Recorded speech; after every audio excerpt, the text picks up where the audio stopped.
Eu quero te convidar a abrir a sua Bíblia na Epístola de João, primeira Epístola de João, capítulo 5, versículo 9 a 13. Diz assim: a santa palavra de Deus. Se recebemos o testemunho dos homens, o testemunho de Deus é maior, porque o testemunho de Deus é este, que de seu Filho testificou. Quem crer no Filho de Deus, em si mesmo tem o testemunho. Quem a Deus não crê, mentiroso faz, porquanto não creu no testemunho que Deus de seu Filho deu. E o testemunho é este, que Deus nos deu a vida eterna, e esta vida está em seu Filho. Quem tem o Filho tem a vida. Quem não tem o Filho de Deus não tem a vida. Estas coisas vos escrevi, os que credes no nome do Filho de Deus, para que saibais que tendes a vida eterna, e para que creiais no nome do Filho de Deus. Amém, queridos? Nesse texto que acabamos de ler, o apóstolo João, ele usa a palavra testemunho por 6 vezes. Uma vez ele faz referência ao testemunho dos homens e 5 vezes ao testemunho de Deus. Isso é por demais significativo. O versículo 9, aí, de 1 João 5, na Bíblia Viva, diz o seguinte, é bem interessante: nós cremos nos homens que servem como testemunhas nos nossos tribunais e, portanto, podemos crer com toda certeza em tudo o que Deus afirma. E Deus afirma que Jesus é o seu Filho. Queridos, dentro de um contexto jurídico, o testemunho de uma pessoa tem um papel fundamental e, por que não dizer, um papel imprescindível. Isso porque essa pessoa, ao depor em juízo, ela é capaz de relatar fatos que estão em sua memória, fatos esses que ela viu, ouviu. Então, ela é uma testemunha ocular. Sendo assim, uma testemunha é um indivíduo chamado a depor segundo a sua experiência pessoal sobre a existência e a natureza de um fato. Porém, essa prova testemunhal tem sido criticada por muitos, que alegam que as emoções podem interferir no testemunho ou no depoimento da pessoa e que a memória do depoente pode ser falha, fraca e assim por diante. No entanto, mesmo diante dessas críticas, a prova testemunhal ela é importantíssima e já foi regulada pelo novo Código de Processo Civil. Portanto, se podemos crer, esse é o ponto, se podemos crer e devemos crer no testemunho dos homens que perante um juiz terreno, ele afirma dizer a verdade e nada mais do que a verdade em relação àquilo que ele viu, em relação àquilo que ouviu e testemunhou, por que não crer no testemunho de Deus, que é muito maior do que o testemunho dos homens? Se os homens, sendo falhos e tendo uma memória curtíssima, eles têm aí crédito nos tribunais humanos, o que falar de Deus, que é perfeito e é o reto juiz? E ele aqui está se colocando numa posição de testemunha, dando um testemunho. E é por isso que João vai afirmar que o testemunho de Deus é maior do que o testemunho dos homens. E que testemunho é esse que Deus dá? Qual é o contexto daquilo que estamos falando? João responde dizendo que quem crê no Filho de Deus, em si mesmo tem o testemunho. Quem a Deus não crê, mentiroso faz, porquanto não creu no testemunho que Deus de seu Filho deu. Então, testemunho, testemunho, testemunho. Por exemplo, no verso 6, que estudamos na última mensagem, diz que, e é um testemunho, que Jesus veio por água e sangue, e depois enfatiza dizendo que não só por água, mas por água e sangue. Ou seja, Jesus veio pela água do batismo e pelo sangue da sua cruz. No versículo 8 desse mesmo capítulo aí, diz ainda que 3 são os que dão testemunho na terra: o Espírito, e a água e o sangue, e esses 3 concordam num. E no verso 7 diz que 3 são os que testemunham no céu: o Pai, a Palavra e o Espírito Santo, e esses 3 são um. Portanto, sendo assim, temos um tríplice testemunho na terra e um tríplice testemunho no céu. Na terra, segundo João, temos o testemunho da água, do sangue e do Espírito Santo.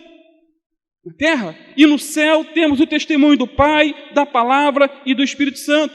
Sendo assim, o Espírito Santo, a água e o sangue são as testemunhas que resolvem a questão de que Jesus é Deus, como vimos também na última aula intitulada 3 em 1, em que enfatizamos de maneira bem clara a Trindade divina. E mais, Jesus não somente é Deus, como também, segundo a palavra, Ele nos prometeu a vida eterna. E a vida eterna, queridos, é um presente de Deus, que está centrada na pessoa de Jesus, é prometida na palavra de Deus e é recebida pela fé somente. E é sobre esses pontos que nós vamos estar entrando em detalhes. Em primeiro lugar, a vida eterna não é uma conquista humana. A vida eterna não é uma conquista humana. Ela não se adquire por obras, mas é um presente do Pai para nós. Versículo 11, aí na parte A diz: e o testemunho é este, que Deus nos deu a vida eterna. Queridos, a vida eterna é uma dádiva de Deus aos que se arrependem verdadeiramente de seus pecados. A vida eterna é uma promessa do Pai para nós. 1 João 2,25 diz que a vida eterna é uma promessa que o Senhor Jesus nos fez. Agora, o que é vida eterna? É uma vida plena. Vida eterna é uma vida abundante, sem fim, por toda a eternidade. É uma vida real, na presença de um Deus real, não fictício, não mitológico, mas um Deus que fala com seu povo. Porém, o versículo mais conhecido da Bíblia fala tanto da vida eterna como também da morte eterna, porque esse é o outro lado da moeda. João 3,16 diz que Deus amou o mundo de tal maneira que deu o seu Filho unigênito para que todo aquele que nele crê não pereça, mas tenha a vida eterna. Ou seja, a vida eterna se opõe à morte eterna. Para que não pereça, está falando aí não de morrer e acabou, mas está falando de morte eterna, juízo eterno, condenação eterna. 2 Tessalonicenses 1,9 diz que os ímpios sofrerão como castigo a perdição eterna, pois eles serão banidos da face do Senhor e da glória do seu poder. É uma palavra terrível. Está falando de quê? De perdição eterna. Ou seja, os dois tipos de vida revelam aí uma quantidade de tempo. Quantidade de tempo, porém a morte eterna revela quantidade de tempo sem qualidade de vida. Sem qualidade de vida, até porque uma vida sem fim e uma vida longe de Deus seria uma maldição e não uma bênção, uma carga pesada em vez de um dom maravilhoso. E é isso realmente, uma vida eterna longe de Deus. No entanto, o que Deus nos oferece é a vida eterna em Cristo Jesus, nosso Senhor. Sendo assim, amados, receber a vida eterna é ter a vida do próprio Deus em nossa vida, e para sempre, e para a glória de Deus. E mais do que uma quantidade de tempo, a vida eterna é uma qualidade de experiência. Mais do que vida eterna, mais do que uma quantidade de tempo, a vida eterna é uma qualidade de experiência, pois em Deus há paz.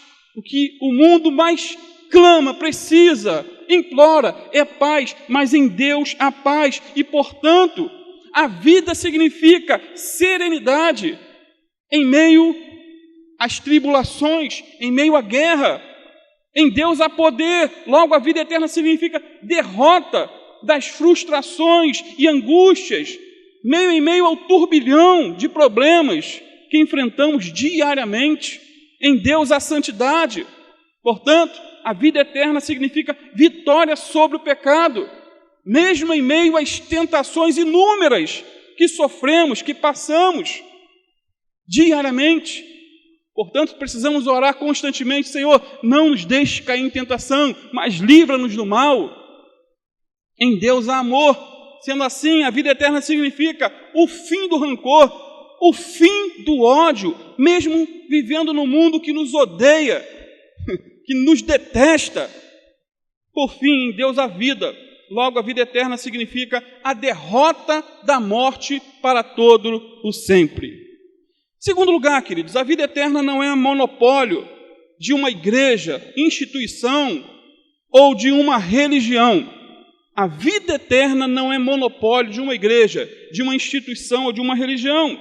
A vida eterna nos é concedida ou não nos é concedida porque frequentamos a igreja A, B ou C. A vida eterna não é nos concedida só porque fomos batizados nas águas ou participamos da Santa Ceia. Tudo isso é ótimo. Precisamos congregar, precisamos ser batizados se cremos realmente em Cristo, precisamos participar da ceia, né? Isso tudo é válido, é certo, é correto, tem que ser feito, mas não para ser salvos. A vida eterna não é monopólio da religião A, B ou C. A vida eterna está centrada numa pessoa, e essa pessoa é Jesus Cristo, o Filho de Deus, nosso único Senhor e Salvador. Como está aí na parte B do versículo 11. 1 João 5, 11, parte B. E o testemunho é este, que Deus nos deu a vida eterna, e esta vida está em seu Filho. Não está dizendo a vida eterna está na igreja A, B ou C, ou na religião A, B ou C, mas está em seu Filho, Jesus Cristo. Então a vida eterna é uma dádiva do Pai, oferecida pelo Filho. Não há vida eterna fora de Jesus Cristo. Só Ele pode nos conduzir a Deus. Só Ele é o caminho para Deus. Só Ele pode nos reconciliar com Deus. Só Jesus é a porta do céu. Quem tem Jesus tem tudo. Todo aquele que nele crê tem a vida eterna. Quem crê nele, diz a Bíblia, não entra em juízo, mas passou da morte para a vida. João 3,36 diz que quem crer no Filho tem a vida eterna. E quem disse isso foi o próprio Jesus. O que todavia se mantém rebelde contra o Filho não verá a vida, mas sobre ele permanece a ira de Deus. Não se afaste de Jesus, meu amado. Não se afaste de Jesus. Estivemos hoje à tarde na casa de uma irmã que não pode congregar, não pode estar indo na igreja. Está literalmente paralisada, não tem condições de ir à igreja. E eu li ali o texto de Atos 2,42 e mostrando a ênfase que a Bíblia dá sobre o templo e partir pão de casa em casa. E eu falei para ela: minha irmã, você pode não estar indo à igreja, mas você pode estar cultuando e buscando a Deus aqui, com a sua família, com seu esposo. Você pode estar lendo a Bíblia, você pode estar orando por nós. Você não depende de um lugar. A bem da verdade, foi o que eu disse. Há pessoas com saúde, com carro, com tudo, para estarem se entregando de corpo e alma ao Senhor, e não fazem. Criam desculpa para tudo. Está chovendo, não vai para a igreja. Está sol, não vai para a igreja porque está sol. E aquela irmã lá, ansiosa de ir para a igreja, e não tem condições. Não há condições. Não há mobilidade da casa dela para sair. Difícil. Então valorize, meu amado, esses momentos de estar aqui. Valorize a tua saúde, as tuas pernas. Isso é fundamental. É bênção de Deus. 1 João 5,12 diz que quem tem o Filho tem a vida. Quem não tem o Filho de Deus não tem a vida. E é interessante é que essa palavra vida, ela é usada mais ou menos 36 vezes no Evangelho de João. E é bem verdade que para se ter vida, humanamente falando, alguns fatores são essenciais. Por exemplo, não se pode ter vida sem luz, ou sem a luz do sol. Aonde a luz do sol não entra, já dizem, onde não entra o sol, entra o médico. O sol é a nossa fonte primária, e todos os seres vivos dependem dessa luz para sobreviver. E Jesus, ele é a luz do mundo, ele é o sol da justiça. João 1,4 diz que nele, Jesus, estava a vida, e a vida era a luz dos homens. Então, assim como o ser humano precisa de luz, Jesus é a nossa luz, ele nos dá vida. Um outro detalhe, para se ter vida é necessário o ar, o oxigênio, a respiração. Em João 20, versículo 22, vemos o Senhor Jesus assoprando sobre os seus discípulos, dizendo: recebam o Espírito Santo. É Ele que nos dá vida, nos dá respiração. A água também é um elemento essencial para se ter vida.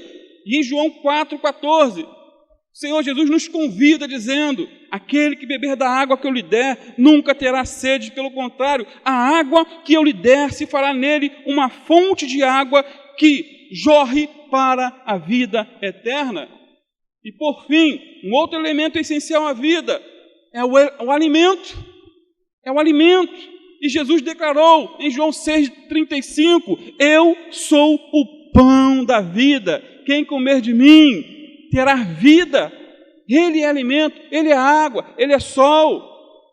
Sendo assim, o monopólio da salvação está em Cristo Jesus, nosso Senhor. Isso porque foi Ele que morreu pelos nossos pecados, foi Ele que ressuscitou para a nossa justificação. Só Ele é o caminho, a verdade e a vida. Em nenhum outro há salvação, porque debaixo dos céus nenhum outro nome há dado entre os homens pela qual importa que sejamos salvos. O islamismo não salva, o budismo não salva, o catolicismo não salva, o protestantismo não salva, só Jesus Cristo nos salva, pois só Ele é o mediador entre Deus e os homens.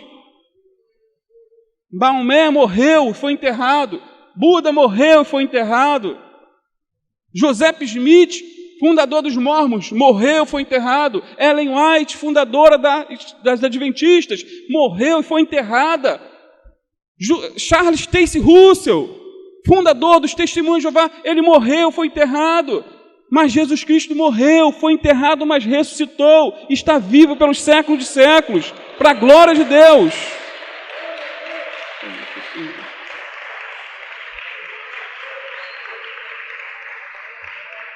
Glória a Deus. Em terceiro lugar, queridos, a vida eterna é recebida pela fé em Cristo. Veja comigo o versículo 13. O apóstolo João diz: eu estou escrevendo essas coisas a vocês que creem no Filho de Deus, para que saibam que têm a vida eterna. Ou seja, queridos, o crer é uma prerrogativa humana e não divina. O crer não é dom de Deus, no sentido de que Deus determine quem vai crer e quem não vai crer. O crer para a salvação vem ao nosso coração quando nós ouvimos a palavra de Deus, e a fé vem ao nosso coração. Romanos 10, 13 a 15 diz assim: diz que todo aquele que invocar o nome do Senhor será salvo. Como, pois, invocarão aquele em quem não creram? E como crerão naquele de quem não ouviram? E como ouvirão se não há quem pregue? E como pregarão se não forem enviados? Como está escrito: quão formosos os pés dos que anunciam o evangelho de paz, dos que trazem alegres boas novas. Efésios 2,8 diz que pela graça nós somos salvos por meio da fé. Isso não vem de nós, é dom de Deus. Não vem das obras para que ninguém se glorie. O dom de Deus aqui, queridos, não é a fé. O dom de Deus aqui é a salvação. A frase "isto não vem de vós", ou "não vem de vocês mesmos", não se refere à fé, mas à salvação. Se eu disser que a fé é um dom de Deus, eu estou com isso dizendo que Deus só dá a fé salvadora a um grupo seleto que Ele determinou. Isso coloca Deus como responsável único, tanto da salvação como da condenação de uma pessoa. Ou seja, a fé é dom de Deus, então Deus dá a quem quer. Então, ele não foi com a cara de fulano, então não vai dar fé para ele não e deixa ele se perder. Eu não creio num Deus assim. Eu creio num Deus que amou o mundo de tal maneira que enviou seu Filho Jesus. Né? Amou o mundo de tal maneira que enviou seu Filho Jesus, para que todo aquele que nele crê não pereça, mas tenha a vida eterna. E mais, se eu disser que a fé é um dom de Deus, estou com isso dizendo também que a regeneração vem antes da fé. Estou dizendo que a pessoa primeiro é regenerada para só então exercer a fé dada por Deus. Como muitos dizem, a pessoa está morta em delitos e pecados, então o morto não fala, o morto não reage. Então Deus tem que regenerar primeiro para depois colocar a fé. Mas a Bíblia não coloca essa ordem. A Bíblia fala claramente que quem crer e for batizado será salvo. O crer vem antes da regeneração. O crer vem antes do batismo. Então, a fé não é dom de Deus. A salvação é dom de Deus. A fé ela vem por ouvir a palavra de Deus. Por isso que enviamos missionários. Por isso que missionários vão para todas as partes para pregar, para que a pessoa ouça e creia. Então, a salvação é uma dádiva de Deus e não uma recompensa por esforços humanos.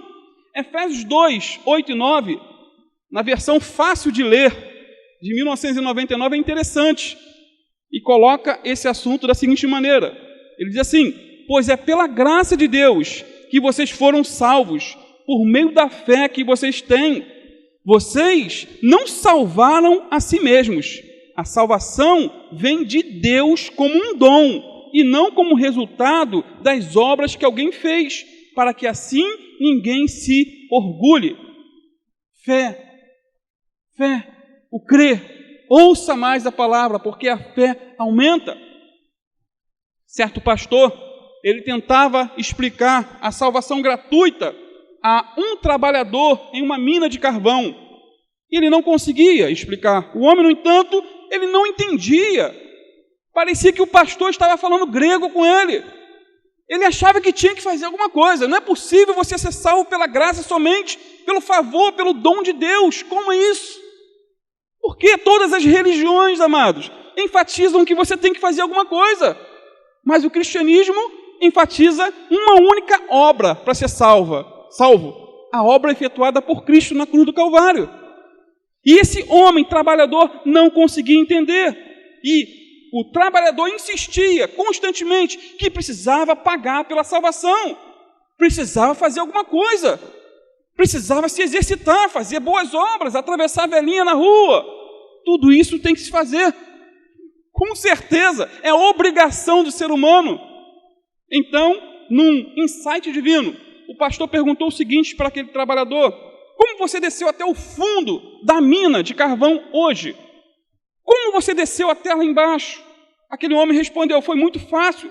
Simplesmente eu peguei o elevador e desci. Foi simples. Então o pastor lhe perguntou mais uma vez: não foi fácil demais? Custou alguma coisa para você? Qual foi o preço que você pagou? Aquele trabalhador riu e comentou: para mim não custou nada, mas a empresa deve ter gasto um dinheirão para instalar esse elevador de lá de cima aqui embaixo. Foi aí que aquele pastor retrucou com ele e disse: da mesma maneira, para nós a salvação não custou coisa alguma, mas para Deus custou a vida de seu único Filho Jesus na cruz do Calvário. Sendo assim, queridos, a salvação é um dom de Deus, recebida pela fé e cuja fonte é a graça de Deus. Concluindo, podemos dizer que a vida eterna é o presente mais caro que jamais foi dado, pois custou a vida do Filho de Deus. A vida eterna é um presente eterno, pois, diferente dos presentes que quebram, dos presentes que se desgastam, por outro lado, a vida eterna dura para sempre. E mais, a vida eterna é um presente essencial, pois todo ser humano precisa desse presente. Todos precisam. Nem todos gostam de ganhar livros, que nem todo mundo gosta de ler. Nem todos usam o mesmo tipo de roupa, então é difícil dar um presente para alguém. Nem todos precisam de dinheiro. Nem todos. A maioria precisa, mas nem todos. Tem gente que já tem, não precisa. Você vai dar de presente para ela? Para quê se ela já tem? Mas todos precisam receber a vida eterna. E a vida eterna está centrada em Jesus Cristo, nosso único Senhor. E por fim, a vida eterna é uma dádiva sacrificial. Deus amou o mundo que deu. Deus amou o mundo que deu. O verbo deu significa entregar para morrer como uma oferta pelo pecado. Ou seja, para salvar o mundo que amou, Deus estava disposto a suportar a dor de perder o seu único filho que tanto amava. A Bíblia chega a dizer que Deus lançou sobre o seu filho, lá na cruz, os nossos pecados, as nossas iniquidades. Diz ainda que Jesus foi carregando sobre o madeiro os nossos pecados. A Bíblia diz ainda que agradou ao Pai moê-lo na cruz. Tudo isso está em Isaías 53, porque ali naquela cruz Deus estava punindo o meu e o teu pecado, para que não vivamos mais no pecado, para que corramos, fujamos do pecado. Deus nos amou tanto, queridos, que entregou o seu próprio Filho para morrer uma morte horrenda, uma morte de cruz, para que você e eu não perecêssemos eternamente, mas para que tenhamos vida eterna e para a glória de Deus. Em nome de Jesus. Martim Lutero, certa feita, disse que nosso sofrimento não é digno de receber esse nome. O nosso sofrimento não é digno de receber esse nome. Quando penso, diz ele, em minhas cruzes, nas minhas tribulações, nas minhas tentações, me envergonho profundamente de pensar no que são em comparação com os sofrimentos de meu bendito Senhor Jesus Cristo. Que você possa refletir sobre esse assunto em nome de Jesus. Amém? Vamos ficar de pé, vamos estar orando, buscando a Deus. Pai amado, em nome do Teu Filho Jesus, Te louvamos, Senhor, pela vida eterna centrada no Teu Filho Jesus. Obrigado, Pai, porque entendemos que não fizemos nada, que o Senhor nos amou primeiro, Senhor. O Senhor nos amou primeiro. Quando nem havíamos nascido, o Senhor nos amou primeiro, nos amou há 2000 anos atrás, enviando o que tinha de melhor para morrer naquela rua de cruz por nossos pecados, Senhor. Isso foi um dom, foi um presente, foi um favor sem merecimento algum. Isso é graça, isso é compaixão, isso é bondade, e nós Te louvamos por isso nessa noite, Pai. E se há alguém aqui nessa noite que ainda não teve essa experiência de entregar, Senhor, a vida a Ti, reconhecendo a Ti, Jesus, como o único Senhor e Salvador, que essa palavra, Senhor, pregada nessa noite venha gerar a fé nesse coração, Pai, porque a fé vem por ouvir e ouvir a Sua santa palavra, Pai. A ênfase aqui nessa noite foi no Teu Filho Jesus. A vida eterna está centrada no Teu Filho Jesus, ó Deus. Então a obra é Tua, é o Senhor que faz a obra e não nós. A nossa parte é somente pregar, a nossa parte é orar, é clamar a Ti, Senhor. Em última análise, nós podemos dizer que é Teu Espírito Santo, sim, que convence o homem do pecado, da justiça e do juízo, sim, mas muitos não se deixam convencer, muitos endurecem o coração, meu Deus. Mas eu coloco a vida de cada um aqui nessa noite em Tuas mãos, clamando a Ti, Senhor, por um milagre, o maior dos milagres, que é o novo nascimento, que é a regeneração, que é a transformação de vida produzida pelo Teu Santo Espírito, Senhor.